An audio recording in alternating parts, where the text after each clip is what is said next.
Hi guys, I'm Bex Trista, and I'm here with Matt, who created the rather amazing Switch and Shoot, which is just basically one big giant red button of amazingness.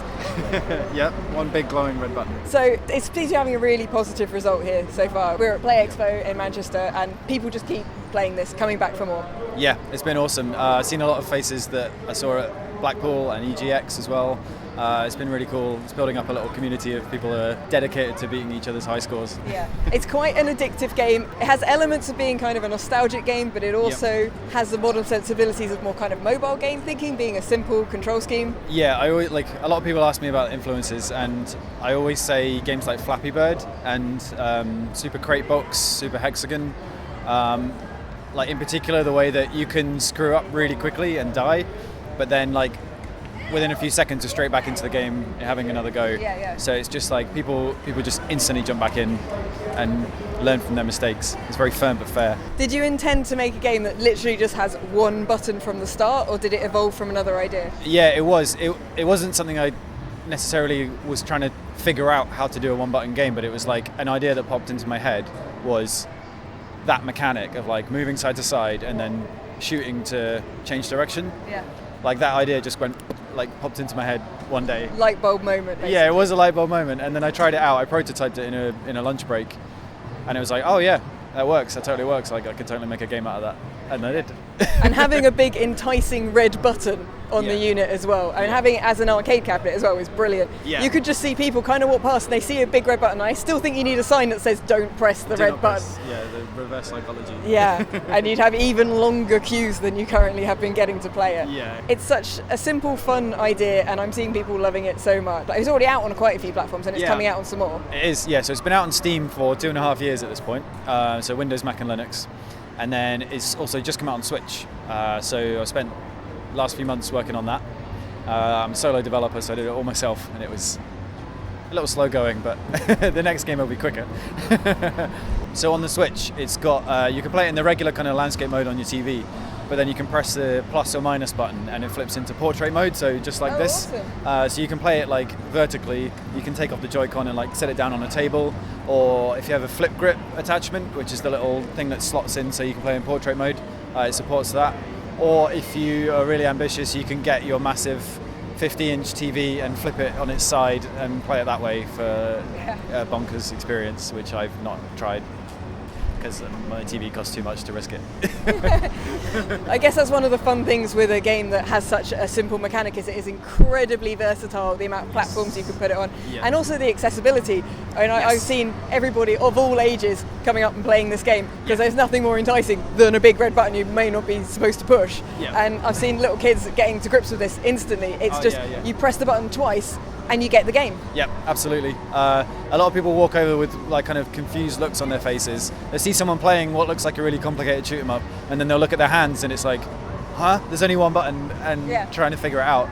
So kids love it. Kids just run up and just smash the button, and sometimes they don't even know what they're doing, but they're having a good time. But and it works on any input device.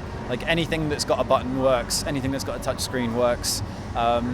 In theory, you could plug in a dance mat and that would work too. Awesome. You could just jump. Yeah, you could jump. It would be really hard and very tiring, but it would work. Ultimate party game there, I think. It wouldn't matter how late in the night you got, you could still understand the controls and just jump up and down on the spot, shooting things. You could even have a few different people playing it at once, and ideas. It would either be brilliant or go very, very wrong, and you'd lose bits of furniture quite quickly. I think it's more likely to go really wrong. But in the best possible way. So it's a very simple game. You're flying along and shoot things. It's quite fast-paced. You wrap around when you go off the side of the screen as well. Yes. So if you go off one side, you appear on the other. So you can, if you don't touch anything, you're just going to keep looping around. But the aliens are coming down and getting in your way. So at some point, you need to stop moving that direction, and you do that by shooting. So every time you shoot, you flip direction, moving left and right, left, right. So it's kind of a shooting game, but it's also in some ways kind of a rhythm game and a timing precision.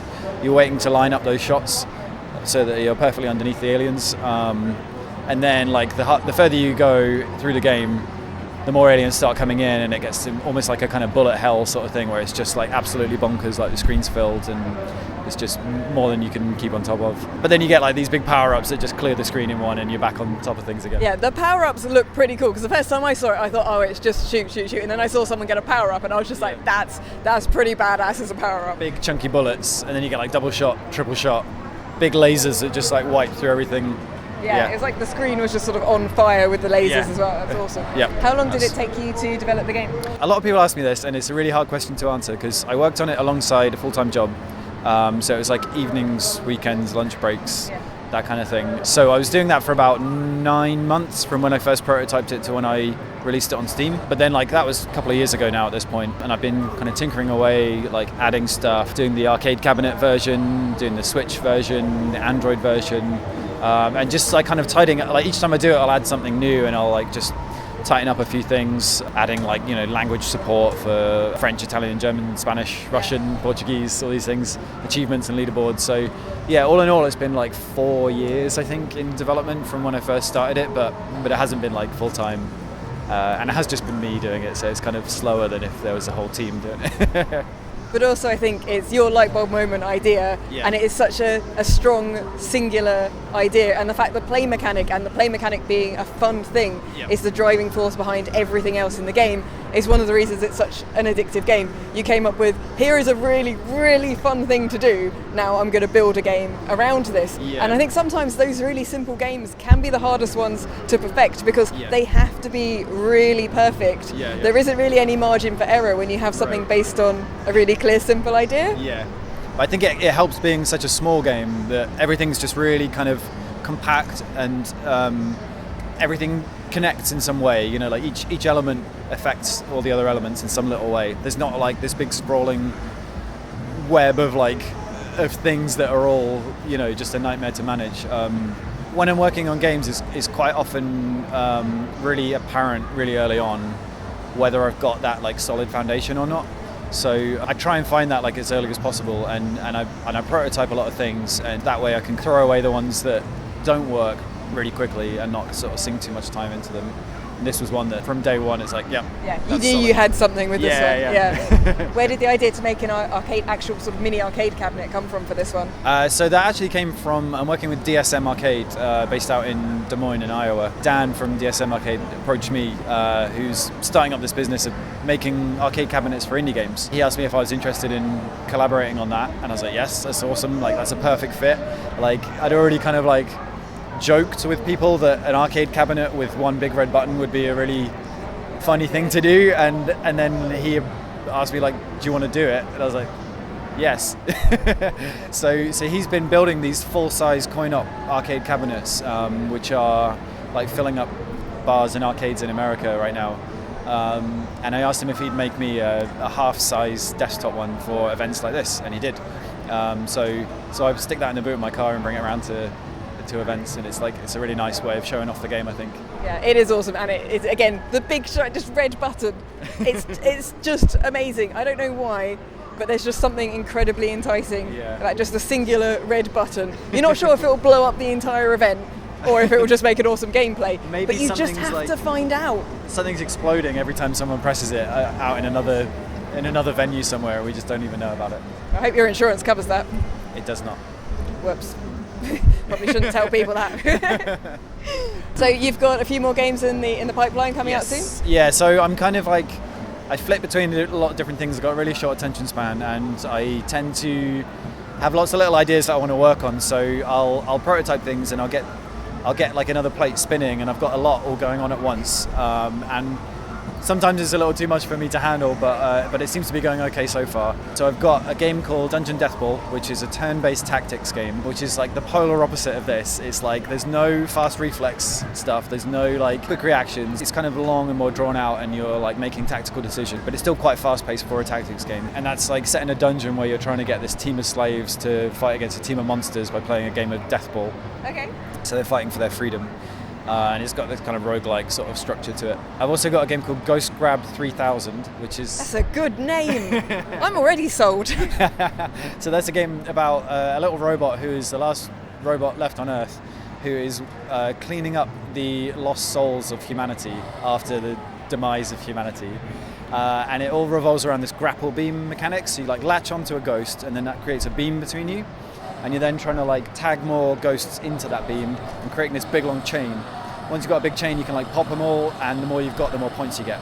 So it's like juggling this big like connected stream of enemies that are all shooting at you and trying to stay alive as long as you can. So somewhere between puzzle and action. Yeah, and like managing lots of things trying to kill you all at once.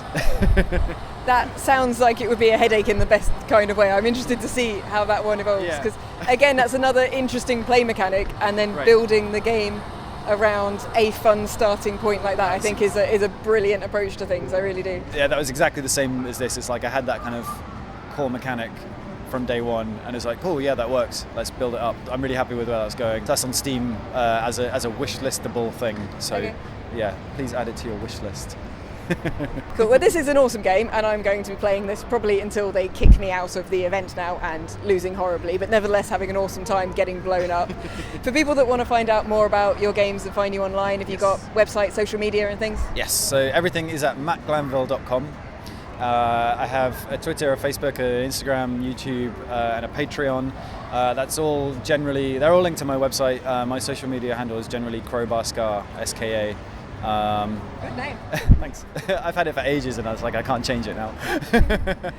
Awesome. Well, I will put links to all of those in the box below this here video. Thank you so much for talking to me, and it's been awesome to see the game here. I've loved it since the moment I saw it.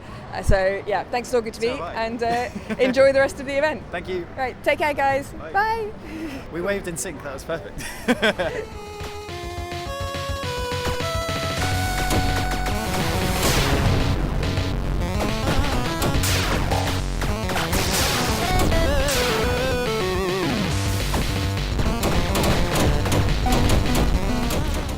I can't wink or whistle either. I'm basically a non-functioning I person. can understand whistle.